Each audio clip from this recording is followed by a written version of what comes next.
Each week, these two companies pay dividends on the most popular stocks. I'll compare the top 5 highest paying ones. I'm an investor with a portfolio worth $120,000 that I built in less than 2 years. I track over 100 ETFs and have identified the highest paying ones. So which one of these pays the highest? Robinhood was priced at just $45 over a year ago. Over the past year, it saw significant growth, hitting a peak of $154. Based on that price, we're earning up to $2.50 in some weeks. The stock has fallen nearly in half, but it's still printing money each week. Let's compare the numbers. Starting with the IV, over the last 30 days, we see volume is elevated, but overall down. Hood is down by 18% in the last 7 days. Jumping over to look at the prices, Hood is at 82 in week 6 versus 75 in week 7. That's a difference of $6.85 and shows that the price has fallen. Comparing the two ETF prices, we don't see much difference in price. They're both down nearly $20, and the percentages tell you by how much. Distributions are actually somewhat even, though YieldMax seems to have pulled slightly ahead here. Roundhill will need nearly 7.5 months to repay its slightly higher $50 price tag, while YieldMax needs just over a month. Return on capital is always 100% with Roundhill, but the last payment from YieldMax is just over 92% here. YieldMax pulls ahead here by 30 cents at $1.62 total. Then zooming out into last week's price, again, YieldMax is making a higher payment here at nearly 60 cents. Next up, Alibaba at number 4. Alibaba's price has nearly doubled since 2024. For well over 50% of its life as an ETF at YieldMax, it has paid well. Recently, the lower NAV price payments have been much lower. On the other hand, Roundhill's newer ETF is still paying high. Jumping to look over at the prices, we see BABA at 162 in week 6 versus 155 in week 7. That difference of $6.78 shows that the price has fallen. Comparing the two ETF prices, Roundhill is much higher than YieldMax, given their debut price is set at 51. YieldMax and its ETF is down nearly 40% from the $20 starting price. Roundhill is nearly down $10 as compared to YieldMax because of their shorter time in the market for their distributions. Looking at return on capital, YieldMax didn't classify their payments this week as that, so you will pay the full tax amount. In this case, that's 5 cents per stock. Looking at the 4-week payments, Roundhill, because of its higher price point, is paying more over the last 4 weeks than the 53 cents from YieldMax. And finally, last week, at nearly double, Roundhill paid more last week at 28 cents versus the 11 cents from YieldMax. Next up, Google at number 3. Well, what happened to Google? Riding high with their rollout of gems and signing major contracts with nearly every enterprise company, the stock has taken a bit of a tumble. 30-day IV is really low, and this week's performance is up. Taking a bit of a closer look, we see Google at 323 in week 6 versus the 306 in week 7. That's a delta of minus 17, which is at a medium difference. Zooming in on our ETF prices, we see a stark difference actually in the prices. Roundhill is nearly $65 as compared to YieldMax at $13.73 and is down nearly 31% from its original price. Ouch. Distributions Roundhill is nearly up $4 even with their shorter time in the market as compared to YieldMax. Return on capital, YieldMax didn't classify their payment this week as return on capital, so you get to pay the full tax amount. Yay. And so that means you pay 5 cents per stock. And then looking at the 4-week payment, Roundhill is here because of its higher price point and is paying more over the last 4 weeks versus the 42 cents from YieldMax. Last week, surprisingly, Roundhill paid more last week at 30 cents versus the 10 cents from YieldMax. Next up, AMD at number 2.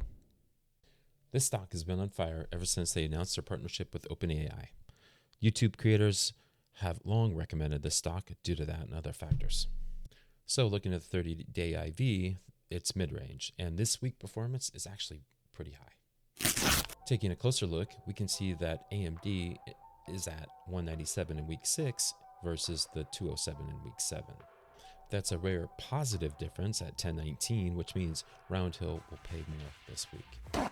As we can see, the YieldMax price at 42 14.8 is down from its original price, whereas the price for YieldMax is at 31.04, which is up from its original price. Regarding distributions, Roundhill is nearly down $1, even with their shorter time in the market, as compared to YieldMax, which is at 22.43. This past payment cycle, YieldMax decided to give us some return on capital here, which means you only have to pay 65% tax on that amount. In this case, that's 5 cents per stock. The 4-week payment with Roundhill is 50 cents more because of their highest price, though YieldMax is close, only down a little. In either case, these payments are much higher than nearly every other ETF right now. And last week, Roundhill paid 21 cents versus the 35 cents. Given the higher performance, I think Roundhill will probably pay more this week at around 32 cents. Lastly, GDX at number 1. Gold is rallying against the US dollar, inflation, and the US stock market is in turmoil. Each week, we see the gold miner stock rise and at least maintain its position as a reigning king for dividend income. GDX has risen from $58 to $104 in the last 6 months alone. That growth has fueled Roundhill's dominance, sadly, not helped YieldMax capitalize on the underlying stock's performance. So looking at the 30-day IV, it's actually mid-range, and this week's performance is down. Taking a closer look, we see that GDX is at 165 in week 6 versus the 103 in week 7. That's a huge difference of minus 61. Zooming into our ETF prices, we see a stark difference. Roundhill is at nearly $67, which is compared to YieldMax's just $17, which is down 15% from its debut. For distributions, Roundhill is trailing behind YieldMax by a little over $3 as compared to that stock, which is at $12.98. Taking a look at the YieldMax return on capital, we see that they're at 95% this week, which is amazing.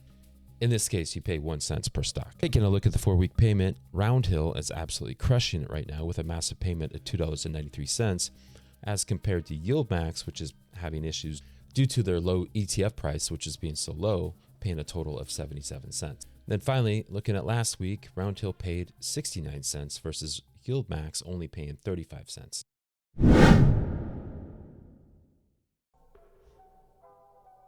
Okay, so what you're looking at here are all the ETFs from this week's list.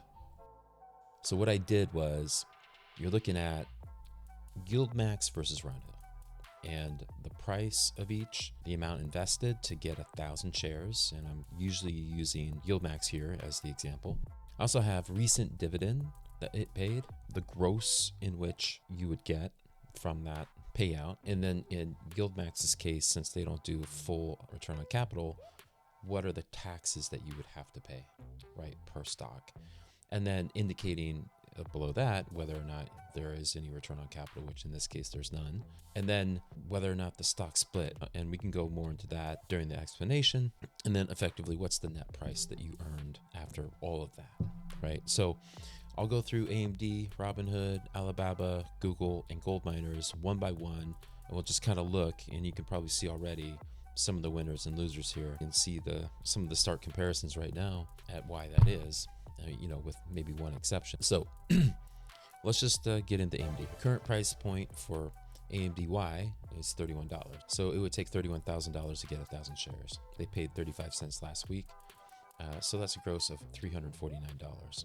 Now there's a $50 tax fee here, and that 14.5% represents the average American household and what tax rate they fall into. Return on capital, there was none for this stock this week. There was zero that they gave back.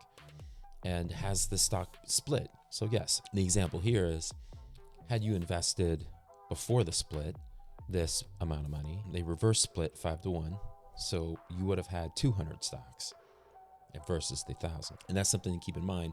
A lot of the stocks at YieldMax have done a reverse split, and therefore your capital investment hasn't changed necessarily, but the amount of shares you own has, because they needed to raise the price. Now looking at AMDW from Roundhill, they're at $42, which are closer to their launch price, and so you've lost less of the NAV here. So 31,000 gets you 727 shares. Their last dividend paid 21 cents, earning you $152. In this case, you pay zero tax because you get 100% return on capital. That's how they classify the return. It's never reverse split, and you earn 152.75. And so that's about half of what you get from AMD. But if you were, again, there before the split, you'd actually get paid a lot less, because you're not going to be getting paid double or triple or quadruple or whatever. You're earning the same amount that everyone else is getting. Moving over to Robinhood, Hui, as they say, $30.78. It's never reverse split. This stock actually started at $50. So they're down 20. It's around $30,000 to get 1,000 shares. They paid 34 cents. You get $342. The amount of tax on that, in this case, would $373, because they paid 93% return on capital. You're only taxed on that 7.51. They've never done a reverse split, so that net total is $338, as opposed to the Roundhill one, which is $192. So again, it's down. This is a weird one because Robinhood has gone down quite a bit. But I can tell you one thing. When Robinhood does recover from their stock price and it starts going up, the Roundhill fund will capture more of that upside versus YieldMax, which is one of the downsides. Now with Alibaba, $12,800 to get that 1,000 shares. They paid 11 cents. It's $113. They got zero return on capital, which means gain here is $97.30. And this was actually pretty close to Roundhill. Launched at 50. It's like $12 loss there. Money, you're getting 331 shares. It paid 26 cents last time. You know, this stock and a lot of these stocks have a greater chance of paying a much higher dividend, just because of how much more their stock is worth. No tax, 100% return on capital, never been split, and you get $86. And it's very close here. So had that just been another 5-10 cents, I mean, this would have been clearly for Roundhill. Going back to Google, as you can see, I mean, this is the crazy thing. YieldMax is at 1402, is captured almost zero of the upside since Google's rise and how well it's been doing. On the other hand, if you look at Roundhill, it's captured almost all of the upside, pricing at $67.38, which is huge. Spending around $14,000. You get 208 stocks versus the 1,000 YieldMax. YieldMax paid 10 cents. Roundhill paid 30 cents. So looking at the gross, I mean, there's a difference here, right? As you can see, this stock, YieldMax, has never split, even though the price is a little bit lower. It looks like it's gone up a little bit since earlier today. We have a net of $81.91 versus the $62.42 from Roundhill. How did gold miners do in the comparison? It's outstanding that YieldMax fund hasn't surpassed its initial debut price of $20. This clearly highlights one of the most significant drawbacks: the inability to capture the meaningful upside from the underlying stock. Taking the $1,000 stock example, that nets you $162 minus $1.06 in tax. You get 95% return on capital this week, which gets you to $161.84 total for YieldMax as compared to $172 with Roundhill. This really highlights the benefits of Roundhill, just the higher upside holistically. They just do a much better job at capturing it. You know, the difference here, YieldMax, you get 1,000 shares, 249 shares, but you know, just from week to week to week, you're just going to earn more money with Roundhill on this stock. So look, if you stuck around this long, thank you so much for watching the video. Please give me a like, potentially subscribe if you like this content. I can tell you right now, this is my 4th video. I'm going to keep updating my format, making better graphics, doing better sound, just trying to make overall a better video. So hopefully you like the content. I'll see you next week. Thank you so much. Take care.